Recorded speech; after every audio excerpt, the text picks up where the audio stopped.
नमस्कार दोस्तों, मैं हूं सोनी मेहुल और आज आपके साथ मैं हाजिर हूं फिर एक नया कंटेंट लेकर। आज हम इस वीडियो में बात करने वाले हैं चेर राजवंश के बारे में। आज मैं इस वीडियो में आपको चेर राजवंश, उसका इतिहास और उसकी राजधानी से लेकर पूरी हिस्ट्री बताऊंगा, तो बने रहिए मेरे साथ एंड तक इस वीडियो में। चेर राजवंश का इतिहास दक्षिण भारत से जुड़ा हुआ है, जो आधुनिक कोंकण मालाबार का तटीय क्षेत्र तथा उत्तरी त्रावणकोर और कोचीन तक फैला हुआ था। चेर राजवंश तमिलकम के 3 मुख्य राजवंशों में एक था। इस राजवंशों के शासकों ने तमिलनाडु तथा केरल यानी दक्षिण भारत के कुछ हिस्सों पर राज्य किया था। चेर का शाब्दिक अर्थ प्राचीन तमिल में एक पहाड़ी की ढलान से है। चेर राजवंश के शासकों के बारे में कहा जाता है कि इन्होंने 8वीं शताब्दी से लेकर 12वीं शताब्दी तक शासन किया था। चेर राजवंश का प्रथम शासक उदयनजेरल को माना जाता है। अब आइए जानते हैं चेर राजवंश के बारे में प्रारंभिक जानकारी ऐतरेय ब्राह्मण में उल्लिखित चेर पाद से प्राप्त होती है। संगम साहित्य और रघुवंश महाकाव्य, जो कि कवि कालिदास द्वारा लिखे गए थे, इनमें से भी चेर राजवंश के बारे में ऐतिहासिक जानकारी मिलती है।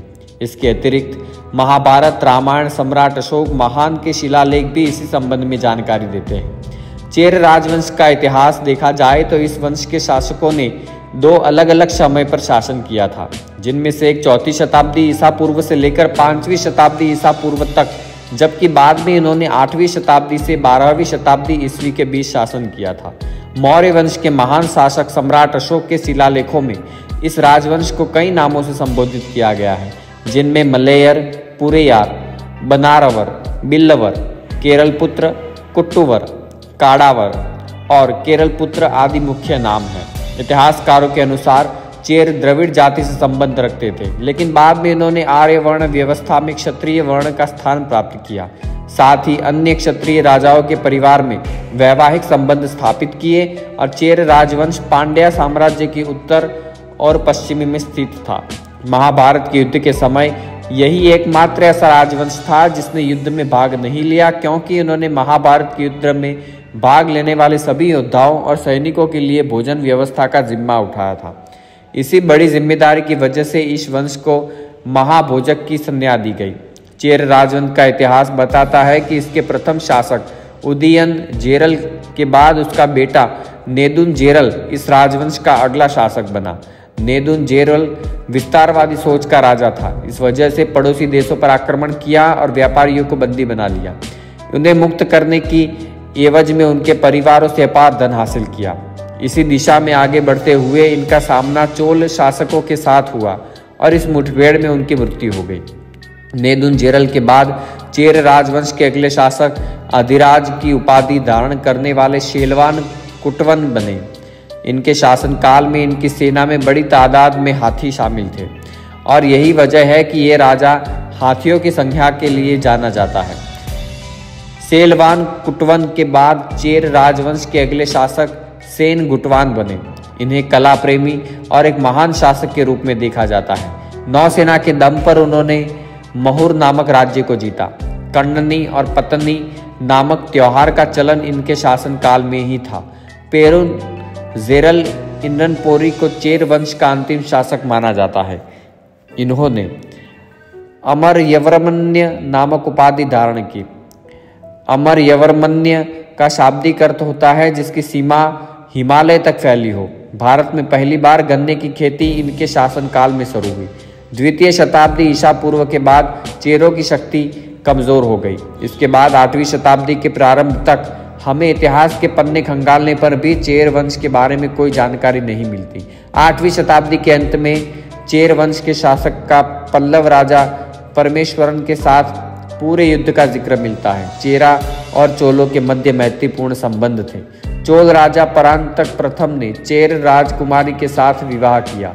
जैसे जैसे समय बीतता गया 10वीं शताब्दी के अंत तक चेरा और चोलों के मध्य संबंध बिगड़ गए। चोलों की बढ़ती हुई ताकत के सामने चेर राजवंश बौना लगने लगा। एक बार मौका पाकर चोलों ने चेर को अधीन कर लिया। इस समय चोल वंश का शासक राजराज प्रथम था। धीरे धीरे 12वीं शताब्दी के प्रारंभ में चोल शासकों की शक्ति कमजोर होती गई और संपूर्ण साम्राज्य पांड्या वंश के अधीन आ गया। अन्य राजवंशों की तरह चेर राजवंश की अर्थव्यवस्था भी कृषि पर आधारित थी। इस वंश के शासनकाल के दौरान जल मार्ग द्वारा मसाले और स्टील का मुख्य व्यापार होता था। मसालों का व्यापार स्पाइस रूट और सिल्क रोड का उपयोग पर्सिया और चीन से होने वाले व्यापार के लिए किया जाता था।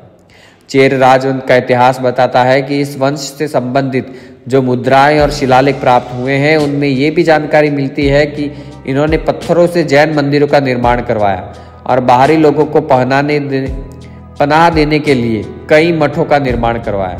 यहाँ के लोग राजनीतिक, आर्थिक और सांस्कृतिक रूप से बहुत सक्षम थे। खुदाई के दौरान कई प्राचीन सिक्के प्राप्त हुए थे। इसके साथ ही धनुष और तीर भी खुदाई में मिले। कोचीन नगर के पास खुदाई भी चेर राजवंश के इर्द गिर्द है।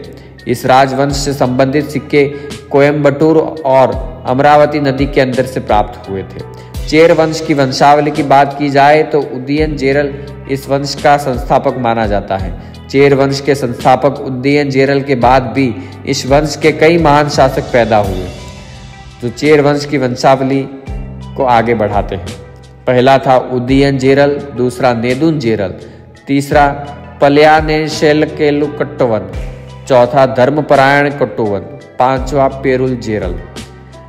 हमें चेर राजवंश से संबंधित जानकारी कवि कालिदास द्वारा रचित संगम साहित्य द्वारा मिलती है। इस वंश के शासकों ने कोचीन, दक्षिणी मालाबार और उत्तर त्रावणकोर क्षेत्रों में राज्य किया। 8वीं शताब्दी से लेकर 12वीं शताब्दी तक शासन करने वाले चेर वंश की राजधानी किजंथुर, कंडलूर और करूर वांची थी, जबकि महाभारत काल के दौरान की राजधानी कुलशेखरपुरम और मध्यपुरम हुआ करती थी।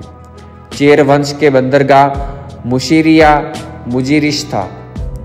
चेर राजवंश की शासन विधि के दौरान व्यापार उन्नत स्थिति में था। थल मार्ग के साथ साथ जल मार्ग से भी समीपवर्ती देशों में व्यापारिक गतिविधियां होती थी। चेर वंश के बंदरगाह मुशीरिया मुजीरिश रोमन व्यापार का मुख्य केंद्र था। इस समय मानदार जेलर इम्पोरी चेर वंश का राजा था। तो मुझे उम्मीद है वीडियो पसंद आया होगा। लाइक, शेयर, सब्सक्राइब करें। मिलते हैं नए वीडियो के साथ। धन्यवाद।